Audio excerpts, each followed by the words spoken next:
up even on these altars, kama kuna watu Mungu atainua hata kwa haya madhabahu, are those people ni wale who will humble enough, watakaonyenyekea kutosha, people who will submit. watu watakaonyenyekea. Submission, kunyenyekea, is one way of humility. Ama kujipeana ni njia moja ya kunyenyekea. Humble yourself before God. Nyenyekea mbele zake Mungu. Humble yourself before men. Nyenyekea mbele ya wanadamu. And you'll see how destiny unfolds. Na utaona yale hatima imekubebea. Because destiny calls the humble. Kwa sababu hatima huita walio wanyenyekevu. And as the Bible says, na kama vile Biblia imesema, God hates the proud. Mungu huchukia wenye kiburi. No matter the size of your money, haijalishi kiwango cha fedha zako, no matter the size of your influence, wala kujulikana kwako, no matter the size of the calling, haijalishi upana wa mwito wako, humble. Nyenyekea. Humble. Nyenyekea. Listen to others. Sikiza kwa wengine. Pride, kiburi, kills destinies. huwa hatima. Pride, kiburi, dims stars. inazima nyota. Praise the name of Jesus Bwana Christ. Yesu asifiwe sana. Number 3. La tatu, killers of destinies. muuaji wa hatima.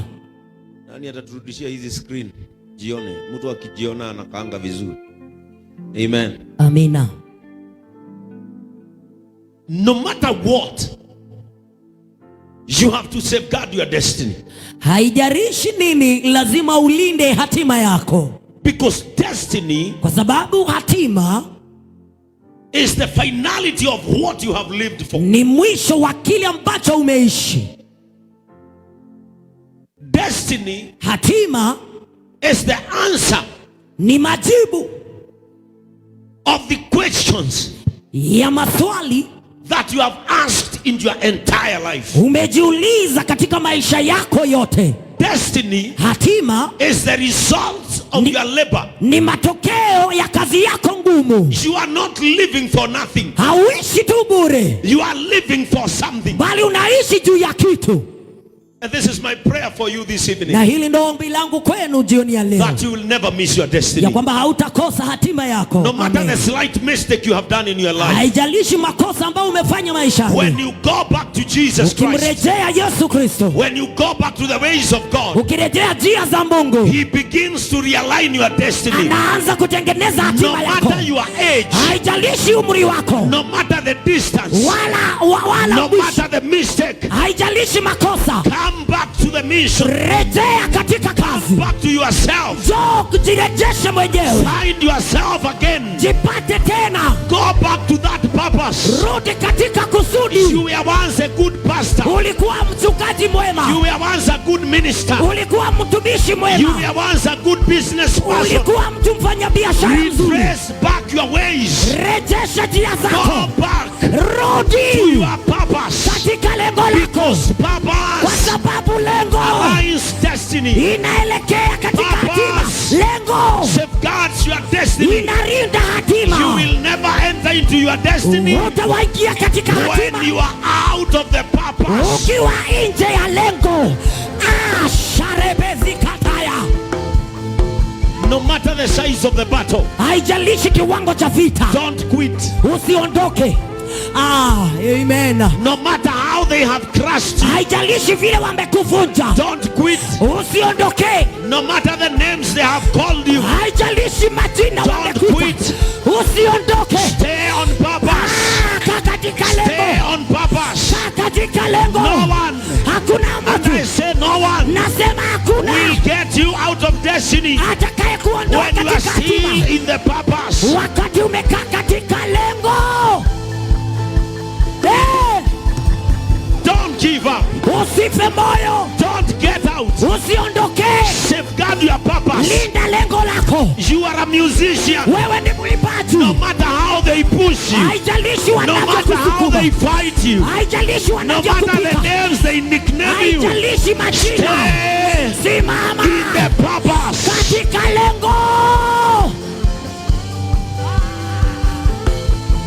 Purpose. Lengo. I say purpose Nasema lengo will take you to the destiny. itakupeleka katika I hatima. say purpose Nasema lengo shall take you to the destiny. itakupeleka katika I hatima. know Najua that one day siku moja I shall be a great man nitakuwa mtu mkubwa because I'm on kwa purpose. sababu niko katika No matter lengo. who believes in me, Haijalishi no matter who mnavyonidunisha. does not believe in me, Haijalishi no matter who wanaoniamini. listens to me, Haijalishi no matter who does wanavyosema. not listen to me, Haijalishi ambao I am wanisikia. still on my purpose. Bado niko katika lengo.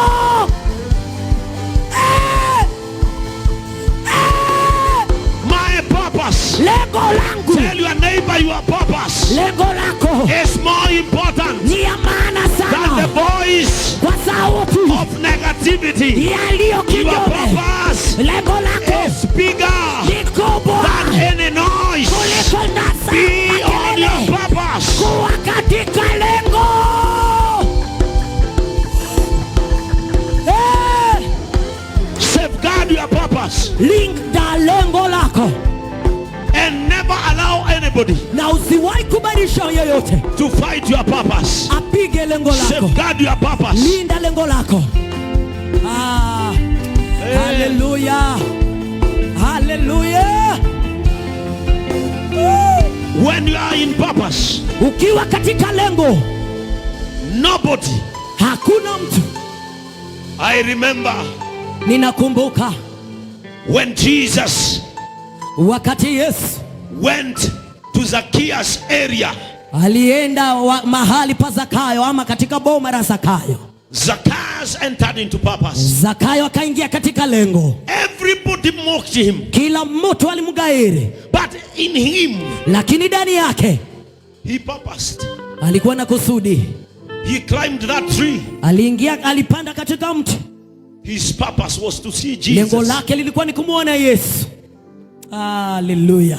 But his destiny was salvation. Lakini hatima yake ilikuwa katika wokovu. Purpose was there, Lengo ilikuwa and destiny was there. na hatima pia ilikuwa. Your purpose will carry you into your Lengo lako destiny. itakubeba katika I hatima. said your purpose Nasema lengo will lako call you itakuita into your destiny. katika hatima. Allow me to encourage you. Nikubalishe, It nikutie is not nguvu. in vain Sio bure to be in your purpose. kuwa katika lengo.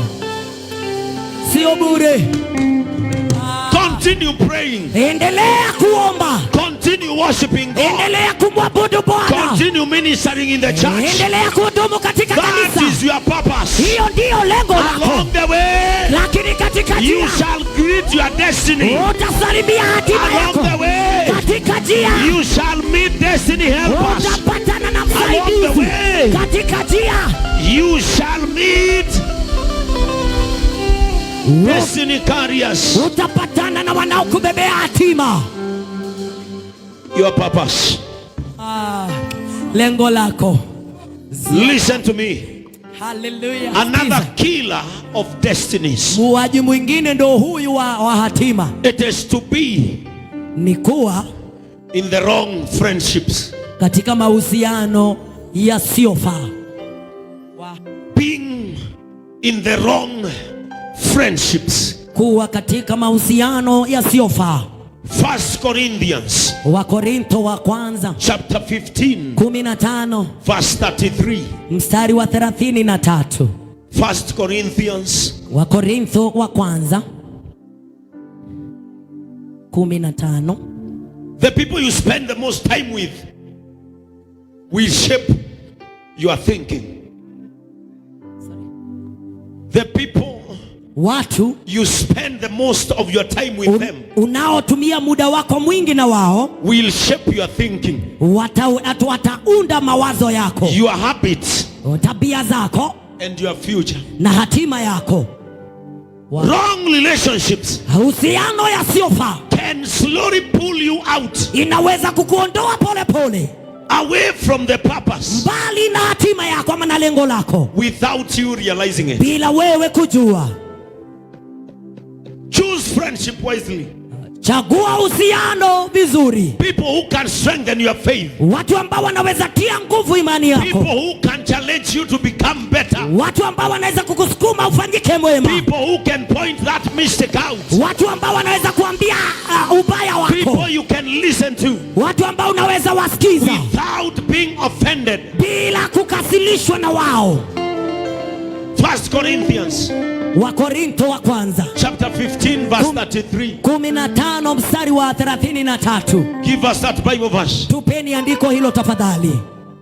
The Bible says, Biblia inasema, I said 1 Corinthians chapter 15. Wakorintho wa kwanza 15 mstari wa 33. The Bible says, Biblia inasema, do not be fooled by those who say such things. usipumbazwe na wale wanaosema maneno haya. Bad company Urafiki mbaya corrupts good character. uharibu tabia njema. Listen to me. Sikiza hapa. You might have safeguarded your destiny until now. Unaweza kuwa umelinda hatima yako mpaka leo. But along the way, Lakini katika njia you fall in the hands of wrong relationships. unaangukia mikono ya uhusiano muovu. Listen. Sikiza. Friendships matters a lot. Uhusiano ni wa maana sana. Because that is where you spend most and much of your time. Hapo ndipo wewe unatumia muda wako mwingi. Whatever they say Chochote wanachosema begins to manifest in you. huanza kuonekana ndani yako. The seed they plant around you Mbegu wanayopanda ndani yako begins to germinate. huanza kumea. Today, Leo people who are around you, watu ambao wamekuzunguka, if you look closely, ukitazama kwa ukaribu, there is a way they speak like you. kuna vile wanavyoongea kama wewe. There is a way they joke like you. Kuna vile wanatia sana kama wewe. There is a way they answer phones like you. Kuna vile wanajibu simu kama wewe. And there is a way they have coded their language like you. Kuna vile wamegeuza matamshi yao kama wewe. Aha. Praise Jesus. Bwana Yesu asifiwe. I and my wife, because we are friends. Mimi na bibi yangu kwa sababu ni marafiki. Beyond marriage, we are friends. Katika ndoa yetu sisi ni marafiki. We joke a lot. Huwa tunacheza sana. We laugh a lot. Tunacheka sana. And we have our own language. Na tuna sauti yetu. When we do something stupid. Tunapofanya kitu ambacho ni cha kuchekesha. Like maybe we have entered into a place. Ama tuseme tumeingia mahali. And we do something in the wrong way. Na tufanye kile ambacho hakitakikani. And maybe we see other people doing it a different way from how we did it. Na tuone watu wamefanya kitu tofauti nasi. There is that coded language that we normally call ourselves. Kuna kale kajina tunapojiita sisi wenyewe. Because she is my friend. Kwa sababu ni rafiki yangu. There is a way I can address her. Kuna vile ambavyo naweza muongelesha. But I am speaking about you. Lakini naongea juu yako. And you won't know. Na hutawahi jua. Praise the name of the Lord. Bwana Yesu asifiwe. Friendship matters a lot. Uhusiano ni wa maana sana. Even when it comes to our families. Hata ukifika wakati wa familia. Beyond being your brothers or sisters. Zaidi ya kuwa ndugu na dada. Be friends. Kuweni marafiki. Beyond being a husband and a wife. Zaidi ya kuwa mume na mke. Be a friend. Kuweni marafiki. Because your friendship, kwa sababu urafiki wenu, will position you where a husband cannot. Utakuweka mahali ambapo mume wako hawezi. There are things you cannot speak to your wife as a husband. Kuna mambo ambayo hawezi wakaongeresha mume wako. But you say it as a friend. Lakini unasema kama rafiki. There is a way she cannot tell me things like a wife. Kuna vile hawezi aniambia kama mke. But there is something she'll shout like a friend. Lakini kuna vitu atatoa sauti kama rafiki. And from my angle I'll know. Na kutoka pande yangu nitajua. She is not a wife now. Sio bibi sasa. She is speaking to me like a friend. Ananena kwangu kama rafiki. And that is why people, na hivyo ndivyo watu feel wronged. Wanasikia wamekosewa. Asante. Because you have to understand. Kwa sababu ya kutoelewa. Ben as a bishop. askofu and Ben as a friend. na Ben kama rafiki. Because despite I being your bishop, zaidi ya mimi kuwa bishop, I think I am your friend. nafikiria mimi ni rafiki yako. Aha. So sometimes when I say something, Kwa hivyo mara mingi ninaposema kitu, sit down and ask yourself, kaa chini na ujiulize, did he say it as my bishop or my friend? alisema kama askofu ama rafiki? Sometimes when I'm getting out of the church, maybe sometimes Wakati ninapoondoka kanisani mara mingi, there are people who I stop my car and maybe I tolea my form. kuna watu ambao usimamisha gari yangu na mara mingi na watolea simu yangu. That time I'm not your bishop, I'm your friend. Huo wakati mimi sio rafiki yako, sio askofu, mimi ni rafiki. Siku ile utaona nimefungua kio ya gari yangu na nikupatie form. Mimi sitakupatia kama bishop, nimekupatia kama rafiki yangu. So don't come into the church telling everybody, hey, bishop amenipea dhao. Utanirusha kwa moto. Sababu watu wote wata expect niwapee nini? Dhao. Mimi nimepea rafiki. Ulipokea zako jana? Si kukutumia nikiwa bishop. Nilikutumia nikiwa rafiki yako. Na rafiki ya mtu hapendi kuona mtu rafiki yake akipitia shida. Ndio maana ninaambiaga huyo rafiki yangu, tumia ule mama Mokolino kitu imshikilie. Sikuangi nikimuomba kama bishop na kuombeaka kama rafiki. Wewe ni rafiki yangu. Urafiki ni kitu ambacho ni cha dhamana sana. And when entering into a friendship, na unapoingia katika urafiki, first sit down and ask yourself, kwanza keti na ujiulize maswali mengi. Because friendship, kwa sababu urafiki is one way of losing destiny. Ni njia moja ya kupoteza hatima. When you enter into wrong friendships, ukiingia katika urafiki usiofaa, count your destiny gone. Hesabu kama hatima yako imeondoka. When you enter into the wrong relationships, ukiingia katika urafiki usiofaa, count your destiny dead. Jua hatima yako imefa. Because wrong friendships, kwa sababu urafiki usiofaa, wrong forums, njia zisizofaa, they corrupt good morals. Zinaharibu njia matabia njema. Praise the name of Jesus Christ. Bwana Yesu apewe sifa. Sometimes back in 2014, 2016, 2017, 2018. Miaka iliyopita kama 3-4 hivi iliyopita. Before I went back to servanthood.